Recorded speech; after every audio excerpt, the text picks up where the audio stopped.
Verlede keer het ons saam begin gesels oor die besluite wat ons in ons lewens moet neem. En ons het gesien dat wanneer ons voor twee uiteenlopende, lewensveranderende besluite te staan kom, gaan ons nie in watter een van die twee ons ook al kies, vir God misloop nie. Watter roete ook al, God is daar om in verhouding met jou te staan en reg om deur daardie keuse jou menswees te vorm en jou te laat groei. En so het ons ontdek dat die roete wat ons kies vir God minder belangrik is as die mens wat ons deur daardie keuse word. En dit beteken, wanneer groot besluite aan ons deur kom klop, kan ons met minder angs en benoudheid daarna kyk. Want ook daardie besluit is 'n geleentheid om al meer te groei in die mens wie God wil hê ons moet wees. Elke geleentheid op jou pad is 'n deur wat oopgaan na God en na sy teenwoordigheid toe. Maar daar is ook 'n volgende dimensie aan keuses en besluite. Dalk so 'n bietjie meer gefokus op die alledaagse aspek daarvan. Ek praat van daardie besluite waar daar baie duideliker 'n reg of 'n verkeerd is. Want soms in ons menslikheid maak ons verkeerde besluite. Ons kies om op 'n sekere manier te dink, te doen en te praat. Alles so anders as wat God van ons wil hê. Soms, in ons manier van dink en doen, jaag ons baie eerder ons eie ideale, ons eie wil en ons eie menslike koninkrykies na, en nie God se nie. En wat gebeur dan as ons wel 'n fout gemaak het? As ons wel 'n verkeerde keuse gemaak het? Wel, die Bybel is vol voorbeelde van mense wat verkeerde besluite maak. Dink maar, Moses kies moord. Dawid kies egbreek, moord, en dan kies hy om die waarheid toe te smeer. Samson kies Delila, Elia kies om van Isebel weg te vlug, Jona kies 'n baie waterige hasepad, Petrus kies om die soldaat se oor af te kap en om Jesus te verloon. Maar tog word hulle almal, selfs met hulle verkeerde besluite, in die groter verhaal van die Bybel opgeneem. Die Bybel hou nie alleen vir ons die lewensverhale en die geloofsverhale van die vroomste van mense, net foutloos, voor nie. Nee, ons leer ken mense in hulle menslikheid. Ons lees selfs van hulle verkeerde keuses. Selfs dit word in die Bybel vir ons behoue gehou. En in hulle verhale leer ken ons uiteindelik God se genadige hart. Want selfs na hierdie ekstreme voorbeelde van hulle verkeerde besluite, los God hulle nie. Hy bly met hulle op pad en hy kies om steeds in hulle te werk en deur hulle te werk. En miskien is die rede hoekom dit ook so van generasie tot generasie oorgedra is, totdat dit uiteindelik in die Bybel vasgevat is. Omdat ons so geneig is om te dink dat ons foute en ons verkeerde besluite ons diskwalifiseer. Ons amper onwaardig maak in God se oë. Mense sal voel, maar kyk net waar kom ek vandaan, kyk net watter groot foute en verkeerde keuses het ek al in my lewe gemaak. Hoe sal God my ooit kan vergewe? Hoe sal God my ooit kan gebruik in hierdie wêreld, deur my wil werk? Hoe sal God my ooit kan lief hê? En so wys hierdie mense se lewe vir ons. Selfs al het hulle ekstreme voorbeelde van verkeerde besluite, maak dit hulle nie onwaardig in God se oë nie. Keer op keer sien ons in God se woord. God bly met mense op pad. En wanneer mense bereid is om hulle verkeerde besluite, hulle foute en hulle manier van leef so anders as God se wil op sy te skuif, is God daar. Daar om saam met hulle pad te herbereken terug huis toe. En hoor hoe hierdie volgende beeld ons help om dit te verstaan. Destyds het mense kaarte gebruik om 'n pad te bepaal. Vandag het ons 'n GPS of Google Maps of so iets. Ons het 'n hoorbare stem wat vir ons aanwysings gee. Maar tog verdwaal ons soms nog steeds.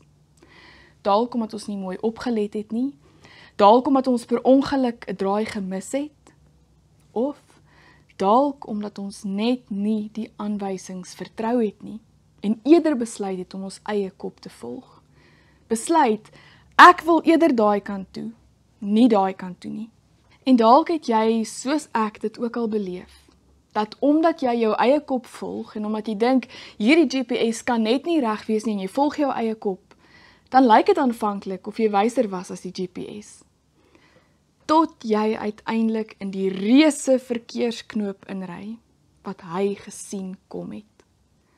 Maar wanneer dit gebeur, en ons uiteindelik gereed is om eerder na sy aanwysings te luister, is dit elke keer dieselfde boodskap uit die GPS se mond. Rerouting, when it's safe, make a U-turn. Of vat eerder hierdie afdraaipaadjie terug ander kant toe. Ons GPS is altyd geduldig met ons. Daardie stem begin nie raas en skel, omdat ons eerder 'n ander pad gekies het nie. Dit verdoem ons nie en sê, omdat jy nie na my geluister het nie, gaan ek jou nie verder help nie, en jy sal nooit jou bestemming bereik nie. Nee, dieselfde geduldige stem bly sê, rerouting, rerouting, rerouting. Maar tog leef die gedagte in soveel se mense se gemoed, dat God by wyse van spreuke minder geduldig of minder liefdevol sal wees as ons GPS.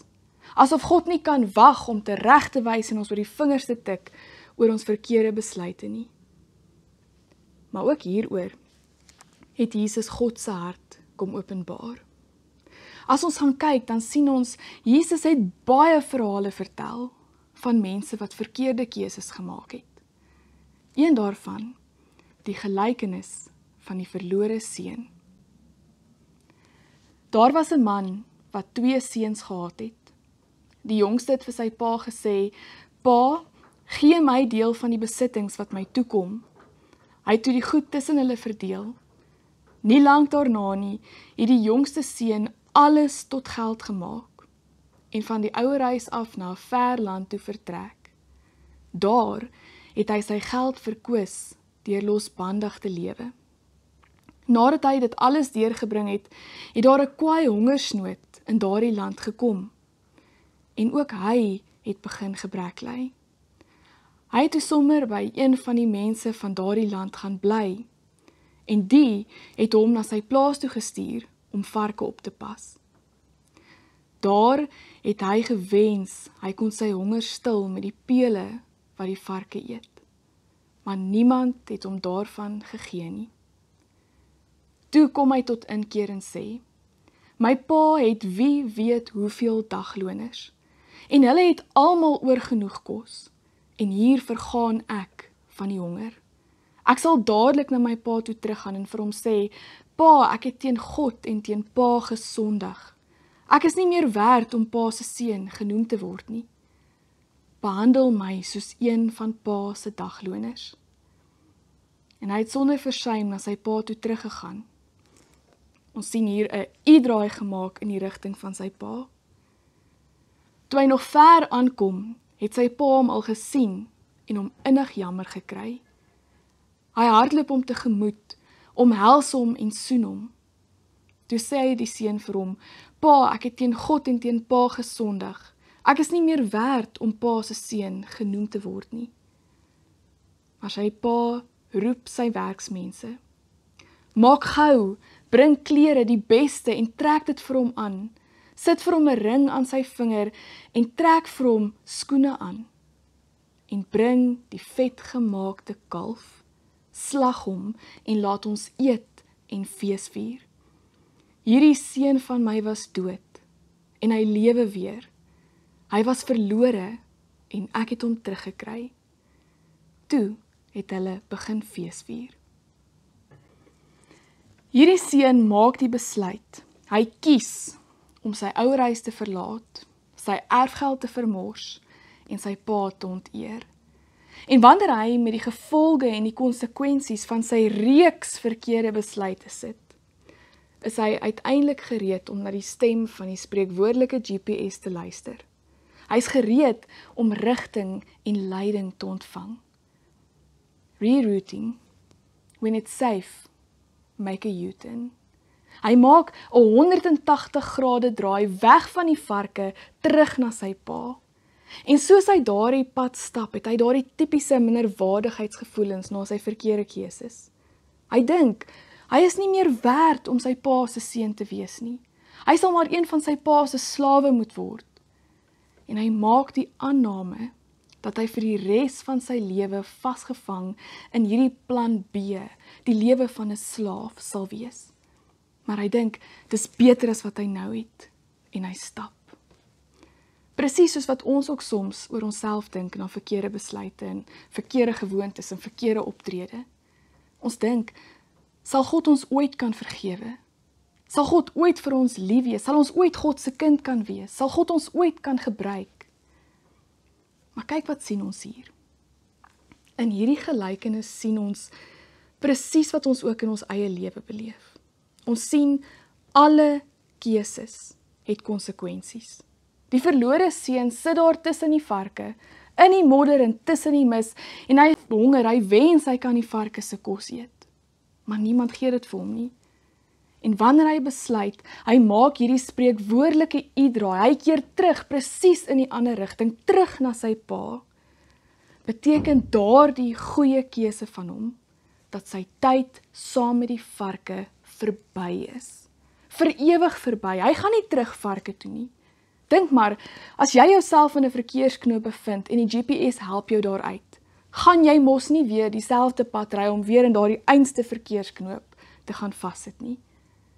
Nee, as ons uiteindelik tot inkeer kom en ons plan verruil vir God se, is dit die doelbewuste wegstap van die varke met die oog op presies die teenoorgestelde rigting, terug huis toe, na God toe. En wat beleef die verlore seun dan? Hy verwag plan B, maar eerder kry hy 'n nuwe plan A. Sy pa ontvang hom hartlik terug, soos God vir ons ook doen, en hulle vier fees. Ons verkeerde keuses maak nie dat God vir ons net die minste wil gee nie. Hy wil ons nie ontneem van 'n lewe van oorvloed as straf vir ons besluit nie. Nee, in ons keuse was daar konsekwensies. En ons U-draai beteken ons stap daadwerklik weg van daardie verkeerde keuse terug na God toe. En dan sal ons, soos die verlore seun dit sien, God hardloop ons tegemoet. Hy omhels ons en hy begin saam met ons stap aan 'n nuwe roete, met nuwe moontlikhede en die oorvloed wat hy vir sy kinders wil hê. Nie na ons fout 'n minderwaardige lewe, 'n plan B lewe nie. Steeds 'n lewe van oorvloed en feesvieringe, omdat jy tot inkeer gekom het en die draai gemaak het.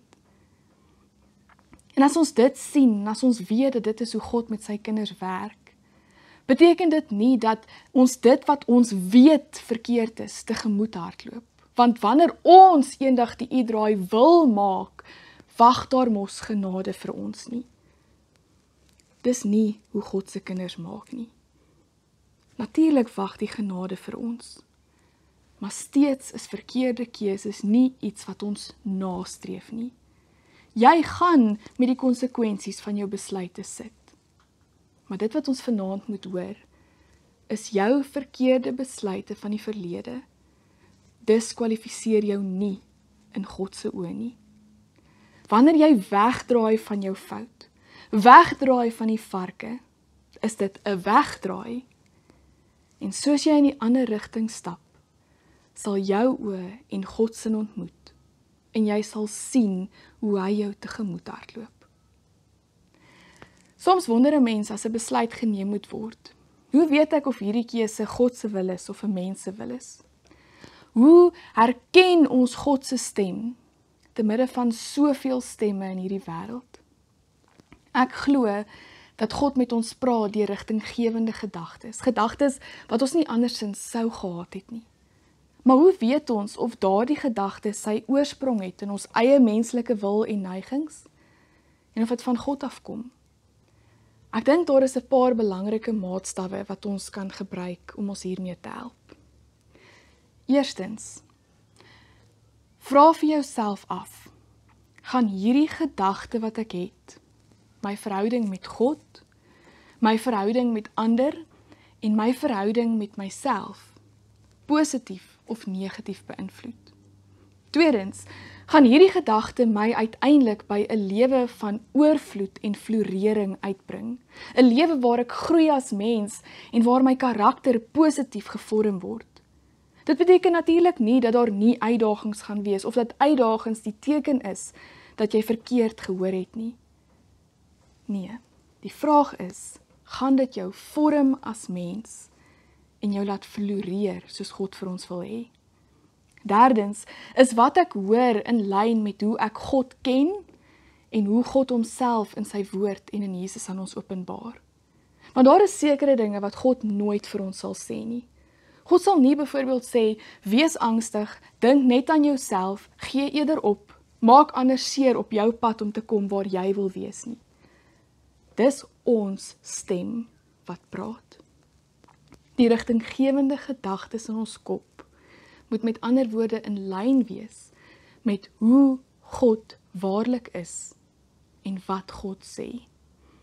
En laastens, laat hierdie gedagte my soos 'n disipel van ons Here Jesus leef. Mag jy, wanneer jy voor keuses in jou lewe te staan kom, die Here se stem herken en daarop reageer. Mag jy jou lewe leef tot eer van God en in alle oorvloed. En in tye waar jy dit dalk nie reg gekry het nie, dalk 'n verkeerde keuse gemaak het, mag jy in jou u-draai sien dat God reeds daar met oop arms vir jou staan en wag. Amen.